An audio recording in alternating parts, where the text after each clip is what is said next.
What's going on, guys? The Ancient Greek here, and today we're going to be doing my first video on a Total War campaign that I've ever done. So this campaign is going to be Wrath of Sparta, as of course the one and only, my favorite Greek city-state of all time, Sparta. Now, as I do this, I'm going to just randomly give some spots and talk about some history as far as Sparta's background and the events that it faced throughout its history. And all the while I'm going to be progressing in this campaign, so let's get right into it. And for those of you who don't know much about Sparta, this will actually be pretty good, because I'm going to be giving, like, from the ground level up, a basic introduction of Sparta going into this campaign. So, let me just make sure here that battle realism is on 1 minute, no time limit, hard difficulty, he wants Spartiate. So, here we go. Let's get right into it. Victory conditions. Okay, let's get right into it. So, as the campaign loads up, Sparta was a city-state that existed in the land of Lacedaemon. And Lacedaemon is actually the region of Greece that is in the southeast quadrant of the Peloponnese. So it's like the southeastern corner. If you were to take the Peloponnese and Greece and cut it into 4 pieces, like cut it in a cross shape to where it divides up into 4 pieces, it would be the bottom right piece. That quadrant is pretty much Lacedaemonia. And Lacedaemonia actually had its own people called the Lacedaemonians, and the most famous of these people, and pretty much the only Lacedaemonians that would be in existence going forward, are the Spartans, of course. So, Sparta had the symbol of the Greek letter lambda. It's like an upside down English V, capital V, upside down, basically. And here is the introductory cutscene, and this cutscene is really cool, so I'm gonna stop talking.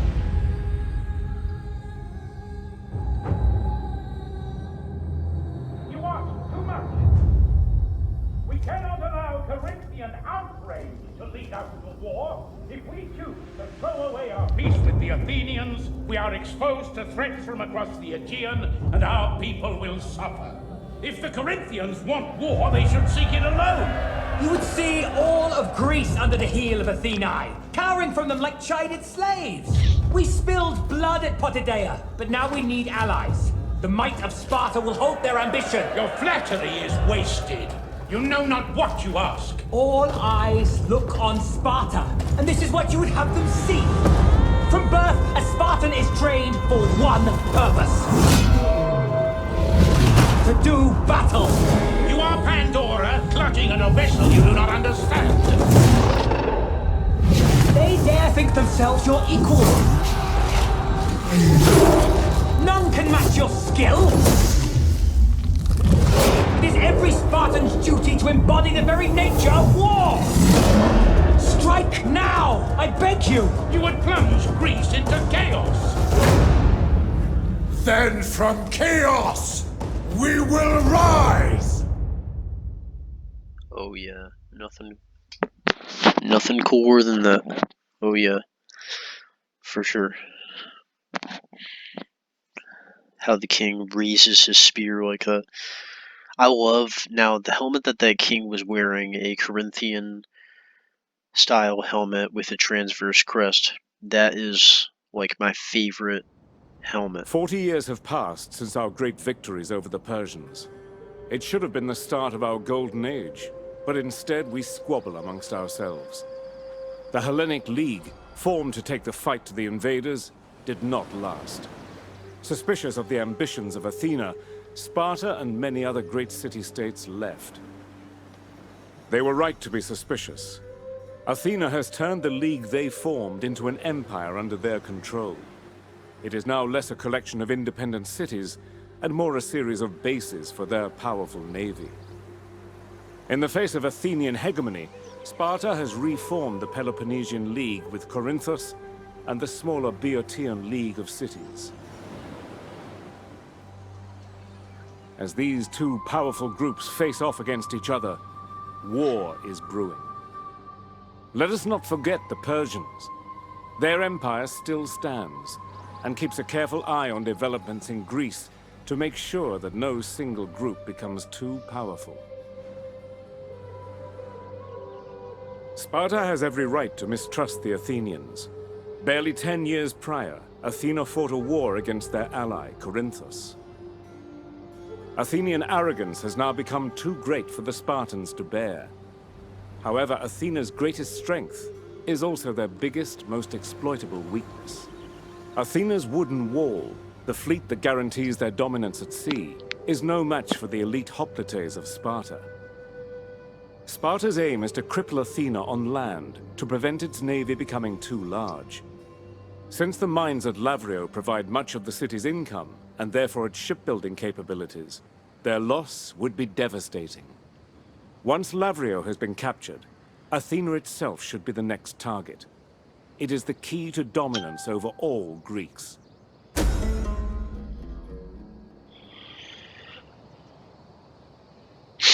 All right, and here we are with the beginning of this campaign. So, let me see how I can get started here. Check Ready out for orders. Sparta.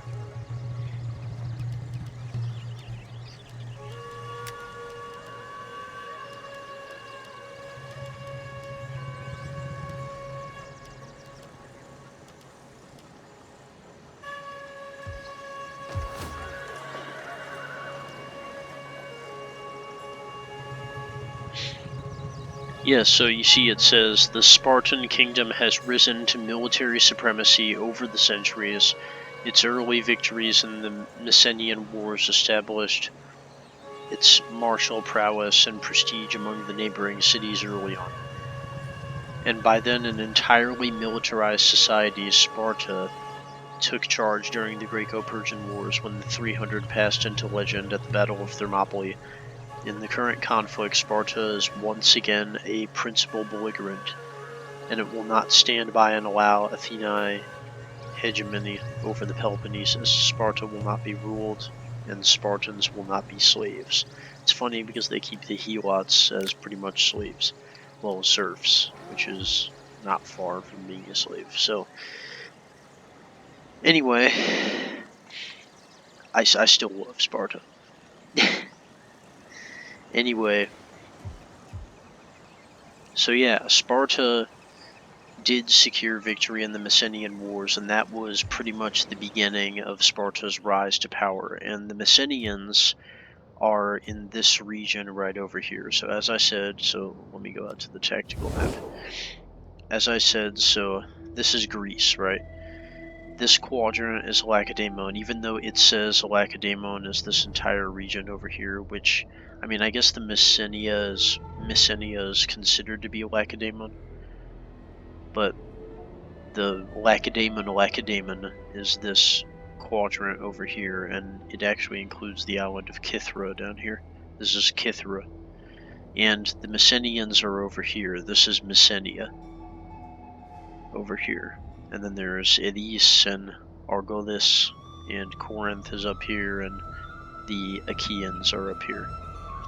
So that's the whole Peloponnesus, which is this whole region over here.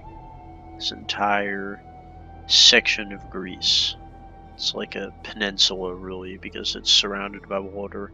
This is actually a strait, so this is water coming through here. The lands are not connected. And yeah, the only way to get in or out is through the Isthmus of Corinth, it's called, which is this right here. So, Sparta is situated right here. This is Sparta. This icon right here is indicating Sparta. So here we are. Here's Messenia. The Messenians, so at the very beginning, the Messenians fought a war against the Spartans, and the Spartans were victorious, and they conquered the entire region of Lacedaemon, and including Messenia. And they had established their dominance from the beginning as a very powerful state.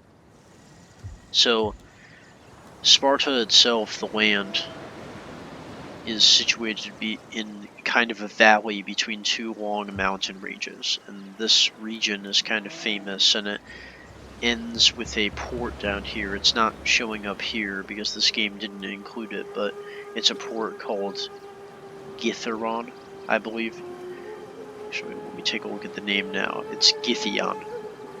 So there's a port here called Githyon, and that's like kind of the main port of Sparta.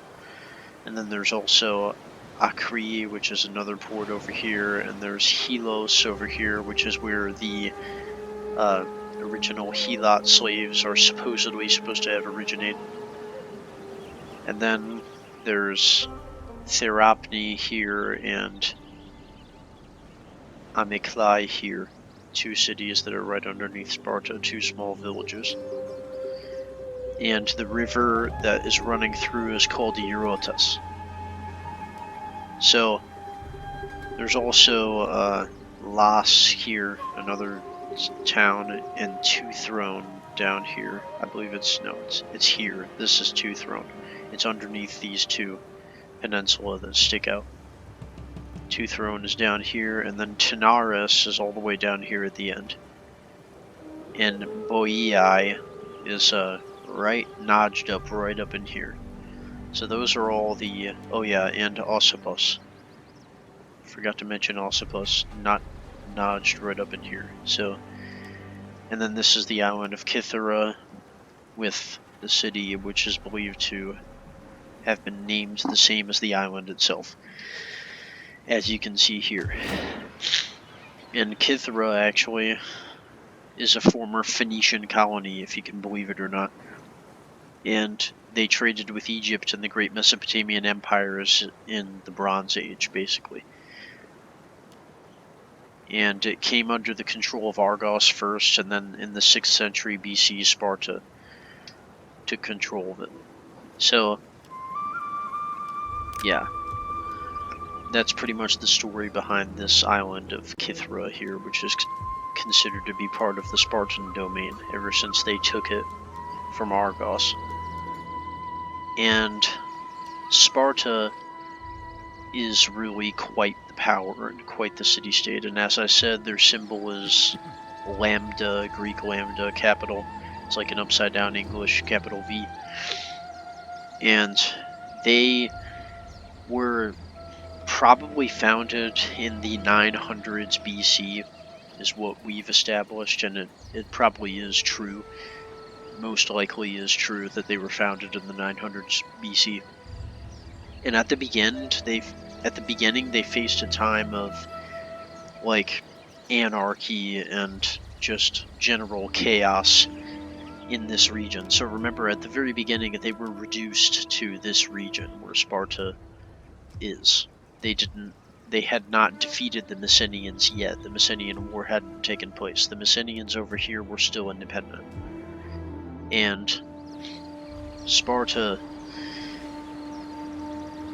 basically had a period of like anarchy. And they didn't know they were not sure how everything was going to end up. People were doing whatever they wanted, left and right, stealing from each other, killing each other. There was no order. There was just chaos. And eventually, this man called Lycurgus steps up. Now, before I get into him, I also want to mention that the Spartans are a race of Greeks called the Dorians. And if I go out back to the tactical map here, so the Dorians are basically a bunch of Greeks who came down in a giant migration force from this region here up in Macedonia. So the modern Macedonians came in, I mean, the Macedonians that existed in the classical period and throughout the Hellenistic period, you know, the same Macedonians that created Alexander the Great's empire and lashed out against Persia and actually whooped Persia. So those Macedonians used to be up in Thrace up there, up off the map, up north, and they came down and settled Macedonia. And they pushed out the Dorians, who came down and started settling various regions, and they mostly came into the Peloponnese. In fact, every nation in the Peloponnese besides Elis and Achaea is Dorian. So Argos is Dorian, Corinthos is Dorian, and Sparta is Dorian. The Messenians are not Dorian. They were there before the Dorians came, but the Messenians don't really matter at this point, at the time of the Peloponnesian War, since Sparta has utterly defeated them and destroyed them. Also, Milos is Dorian, and every nation on Crete, which housed the famous Minoan society, is pretty much Dorian. In fact, actually, I know Gortna and Knossos are Dorian, but Cydonia, let me check now, because it actually says here if they are, if I go into diplomacy.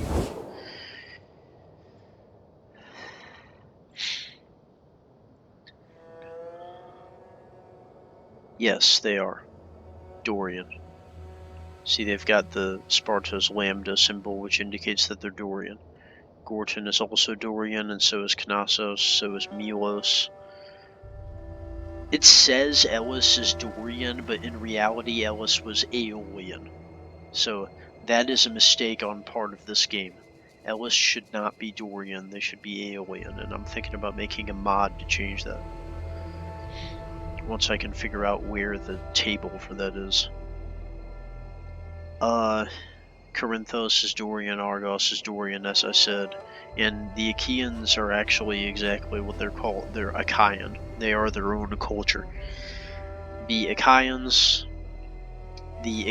are one of the 4 primary tribes of Greece. There are Achaeans, Dorians, Ionians, and Aeolians.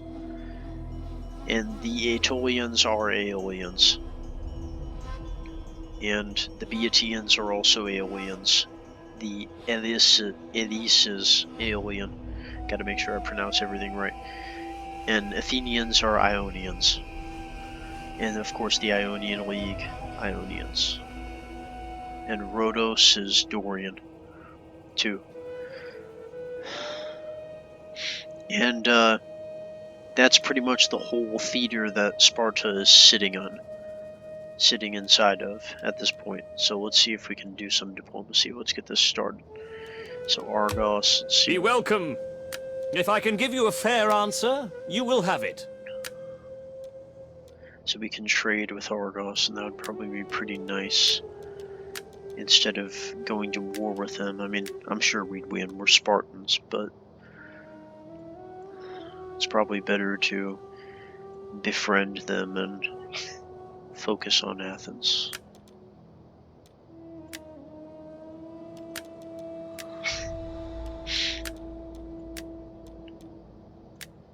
Let's see here. See if we can demand 500 gold from them and see if they take it to give us military access.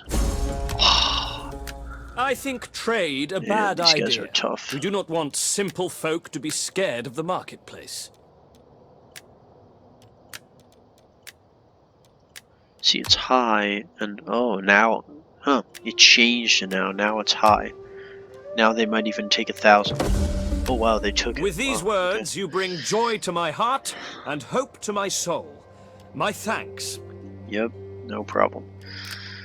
Okay. Then there's Ellis. I Ellis is am eager already to our hear ally. your Might as embassy, well just trade with him. inspired as it undoubtedly is by the wit and wisdom of Athena herself. Wait. What if they want to be a client state? Yeah, I knew that wasn't going to happen, but I'm still going to make an effort. Try to make it happen. Oh, wow. Oh, man. So it actually can happen right now.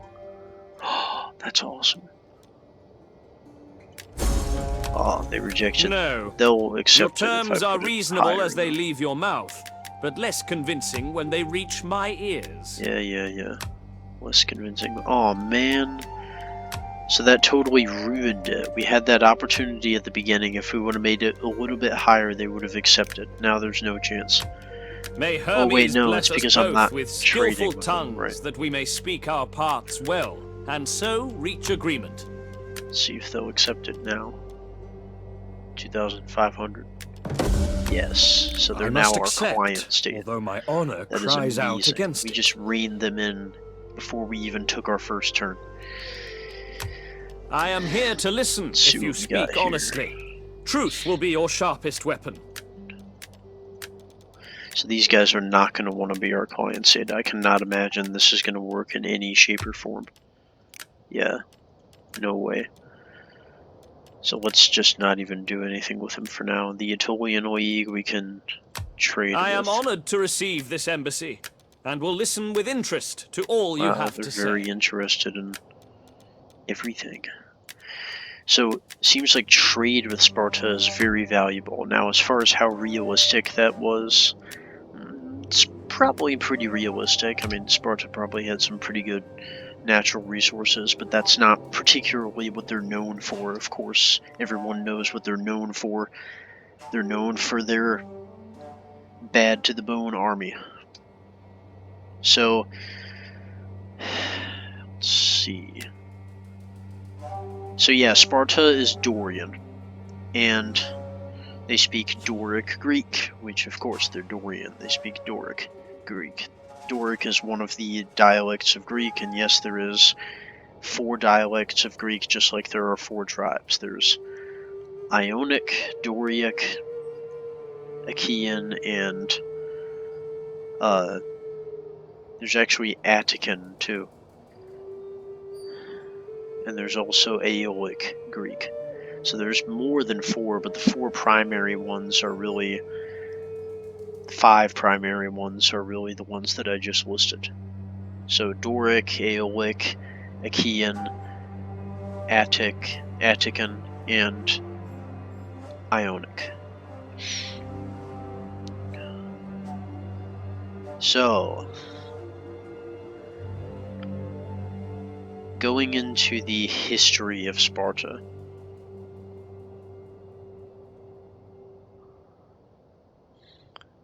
So, as we know, they existed in the Mycenaean period and the Bronze Age because they participated in the Trojan War. Heck, it was Menelaus, the king of Sparta, whose wife was stolen by Paris, Prince of Troy. And that's what started the whole war. So yeah, hell yeah, Sparta participated. But they weren't the same people in the Bronze Age, and that's what a lot of people don't grasp, is that the Spartans, the Mycenaeans, I'll say this, the Mycenaeans were not the same people as the Dorians, who later came in and dominated all of the Peloponnese. The Mycenaeans were, at least as Homer puts it, I'm pronouncing things the Greek way. Homer puts it in his Iliad and Odyssey. The Mycenaeans were actually Achaean Greeks, or Achaeans, and Achaean Greeks might be the same Greeks as these, actually. I will have to look into that. But I believe that, like, the tribe that these guys belong to is actually the same as who the Mycenaeans were. They were probably just driven out by the Dorians. It's very possible. It probably is true, actually. So they don't want a military alliance. So yeah. So the Spartans back then were not the same people as the Spartans, you know, under Leonidas and Battle of Thermopylae and all that whole story that we all know very well. So they're not the same. They weren't the same in the Bronze Age. And so Heracles was in Sparta, and he was actually exiled from there at one point, and he returned. His followers, the Heraclidae, returned to Sparta at some point, and they kind of ruled the region for a while. And that was in the Dark Ages, between the Bronze Age collapse when the Mycenaean civilization came to an end, and the Dorian invasion, which would come kind of towards the end of the Dark Ages and the beginning of the Archaic period. So Dorian invasion comes in, and the Macedonian tribes from the north, known as Dorians, by the people whom they came down and shoved out of the Peloponnese, and they believe that they were known as Dorians because the man who was leading them was supposedly named Doris or something, and that's the reason why they were called Dorians. So they came down, they subjugated the local tribes and settled in the Peloponnese. And Dorians were very militaristic, so almost every Dorian city-state usually has a pretty solid army. It's pretty much true for all of these, and even the Melians weren't too bad when Athens invaded them. And they actually almost managed to break the siege that Athens placed on them. But that's a whole thing that actually it's possible that I discuss in a different video. I think I discussed it in one of my other videos. If not, I will in the future. So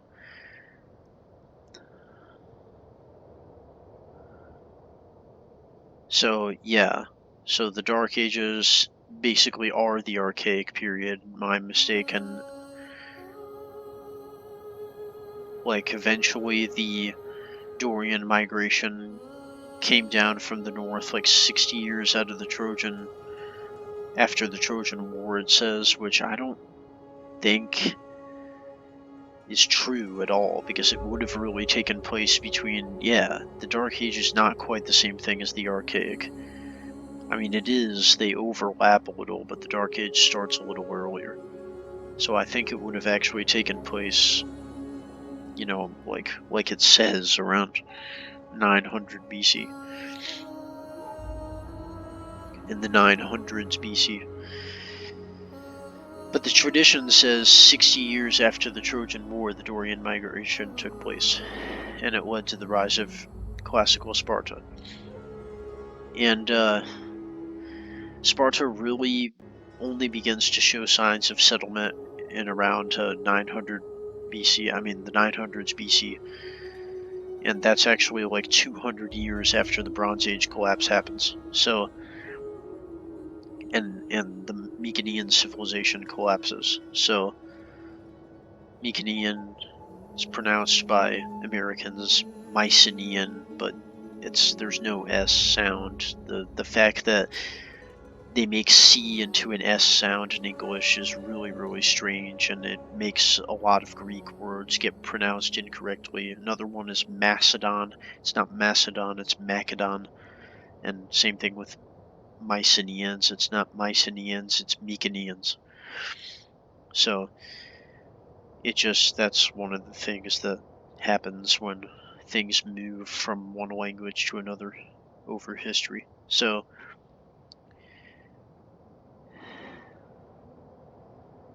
the two closest to the Acropolis that was originally built in Sparta were the original villages that made up the Spartan police, so they were closest to the Acropolis. So if I conclude my business with this guy, Let me see if I can get a little money out of him.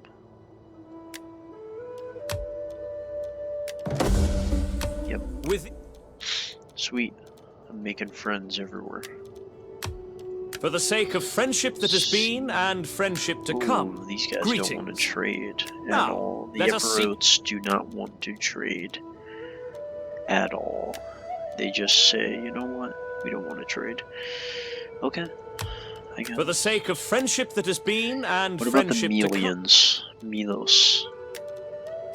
Greetings. They should. We are civilized Yeah. folk, so So you may you're speak as you Dorians, wish, guys, and we you will have give to. you an honest answer. No, not gonna happen. Let's see if we can get him into a defensive alliance. That'll be nice. There is good in What trade. about this and a To defensive walk alliance? through No. Will you agree to trade? We have much your people might enjoy, and your goods would enrich our markets. What if we offer you like 300 gold? Yeah. Nice. My thanks for your careful delivery. The Thessalian I am League here to listen if you speak honestly. Truth will be says your here sharpest they're weapon. alien, which is true.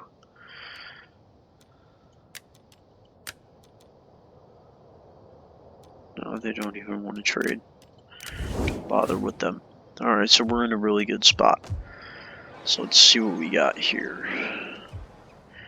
So we have a lot of armies and stuff, which may or may not be good.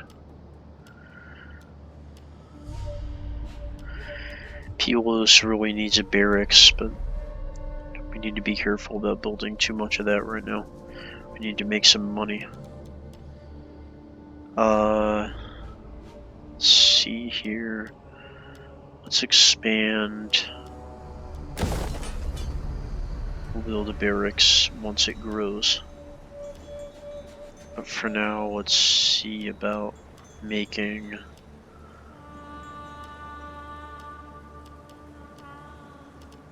the homestead.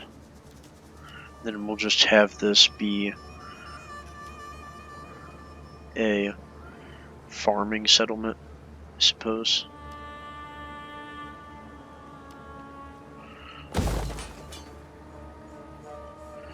Alright.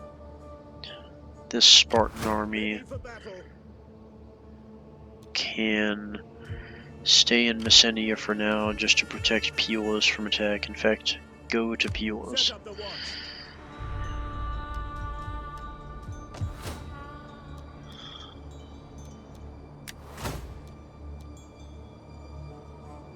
Siderios barracks.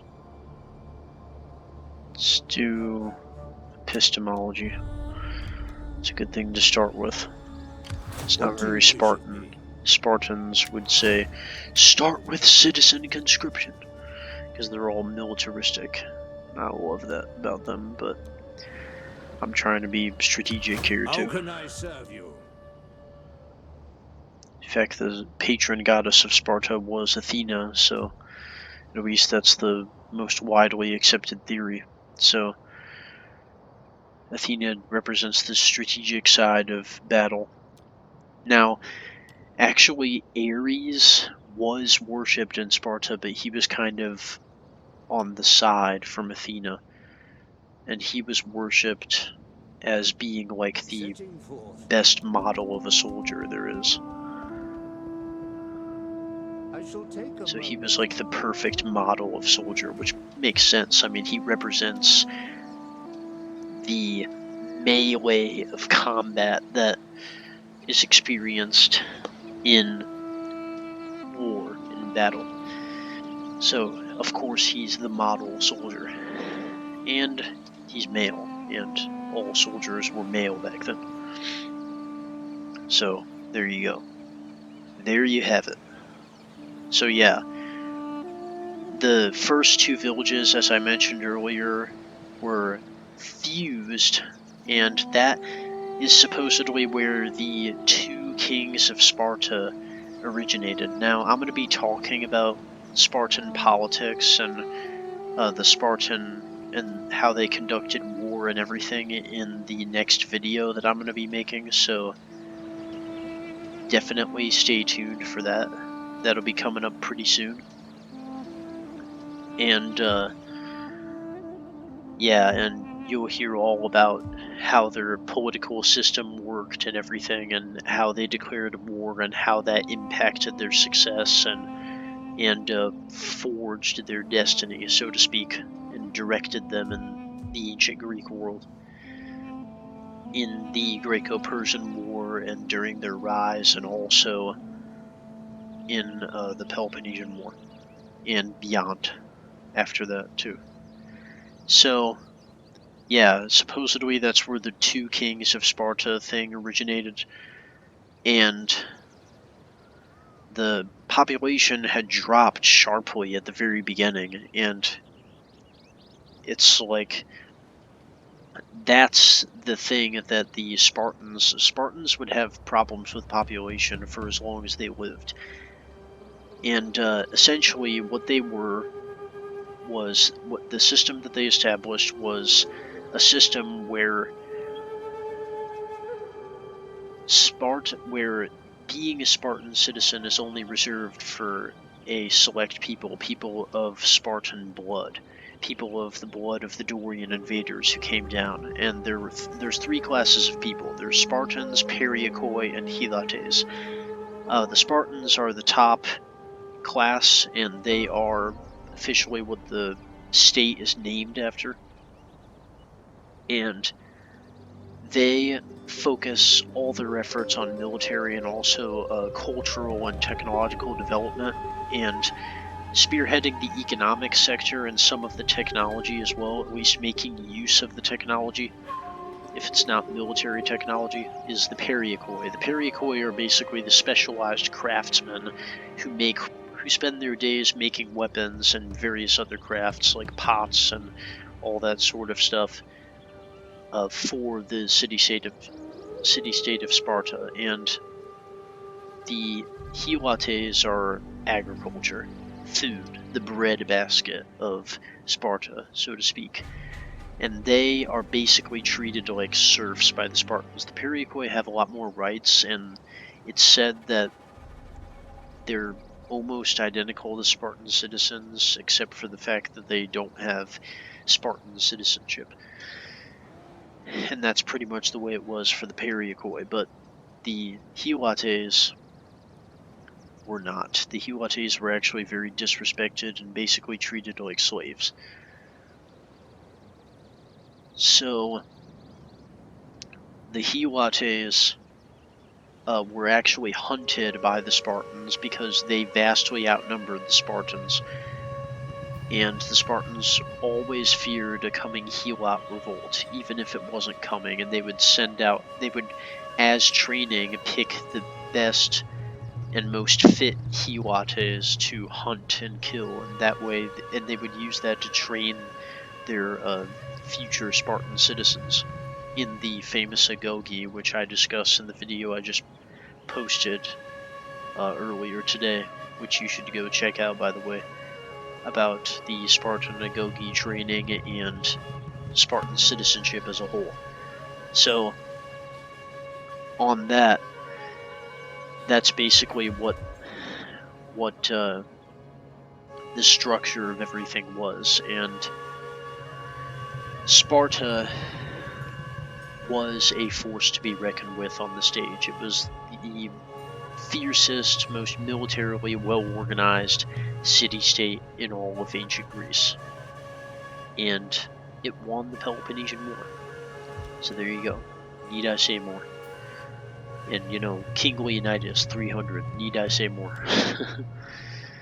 So, we're researching technology, diplomacy's done. Let's check out our family tree here. So Pleisthenes is already married, and Pausanias is not. We'll try to marry him. Does he have? He has enough gravitas. I just have to have the money for it. Okay, we'll marry him next turn. And the Aegeads. The Aegeads were the primary royal family of the Spartans, by the way. And the Eurypontids were the secondary royal family of the Spartans. So just so you know.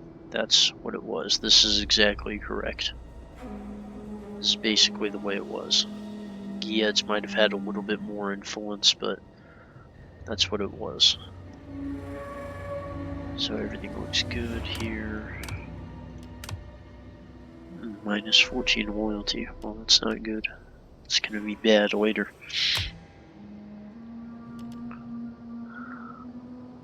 So I guess that's it then. Oh, edict, right.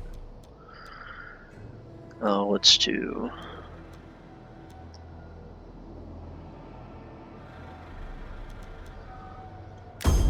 Noble philanthropy. So that's basically how Sparta was.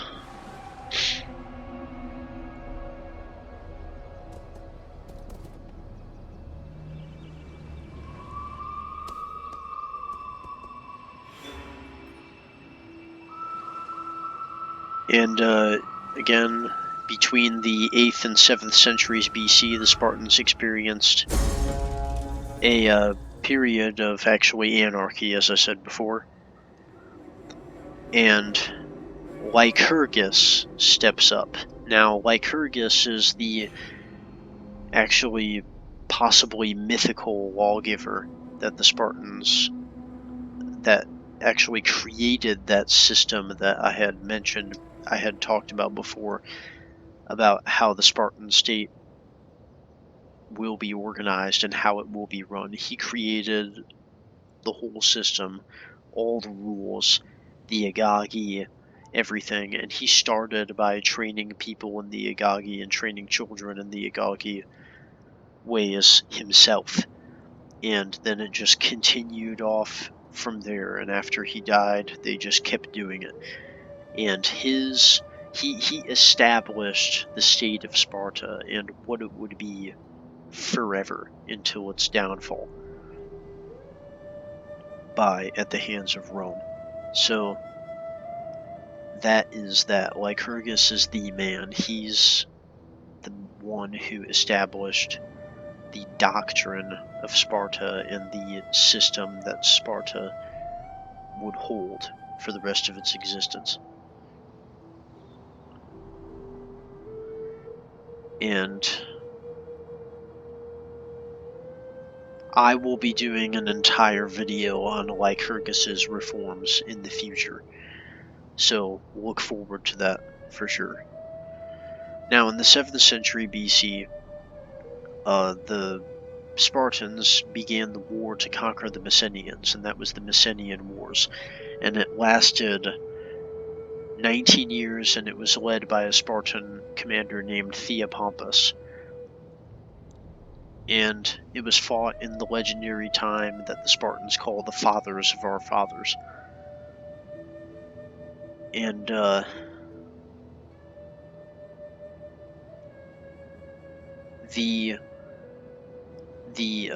Messenian War was just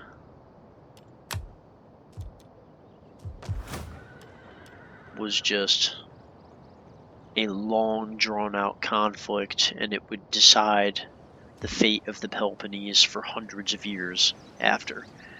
And it would decide the power of Sparta, which would end up being decided much in favor of Sparta. So let's see what we can do with Kithra here. Expand Kithra a little bit. So let's see here. Now Kithra needs a muster field for sure, because they're going to be in trouble if an Athenian navy comes in. Let's give them a muster field so they can have a garrison. And of course that took care of all the money that I just had. Oh man, my city-state is not making enough money.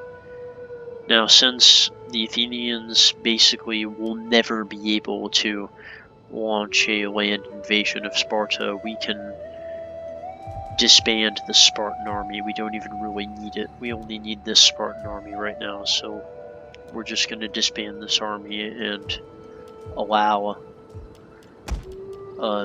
internal development for the time being. That's going to free up a lot of cash so we can do stuff. Should have done that first turn, actually.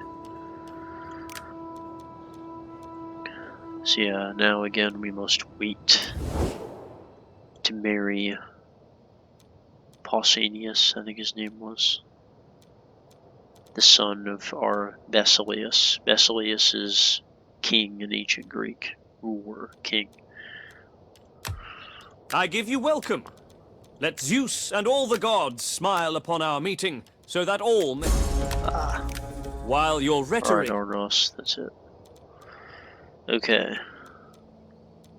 So let's try Kidonia. Be welcome here, and speak as you wish, without fear of consequence or danger. Man, they are not in the mood for anything. What about Macedon? Be welcome. If I can give you a fair answer, you will have it.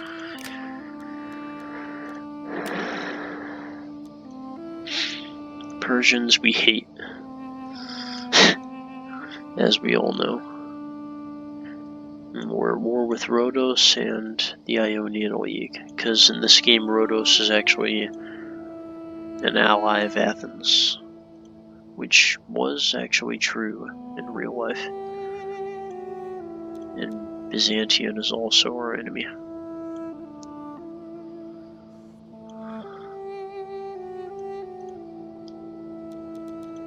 The Boeotian League, right, of Athena course. give you wisdom, so that you may speak well and persuade me of your cause. Yeah, Be there's welcome. no chance of this happening. Man, that'd be nice though. Having the Boeotian League as our client state. We Greek... Oh, now we have the money to marry him, because we just got him from the Boeotians. Alright. Enjoy. Nice. So he has Archippe as his wife. Brutal husband. Unfaithful. Man, it's just... What is up with these cards? Acid-tongued wife, Spartan husband. Well, that's good. But what is up with, like, most of the traits being negative all the time on these, like, couples? It's nuts. This game has such a pessimistic view on love and relationships. It's unbelievable. It's just insane. Okay. Let's go over here and protect Pylos from attack.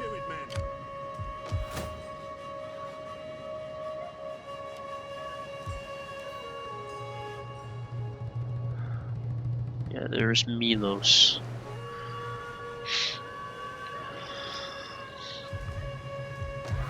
Alright.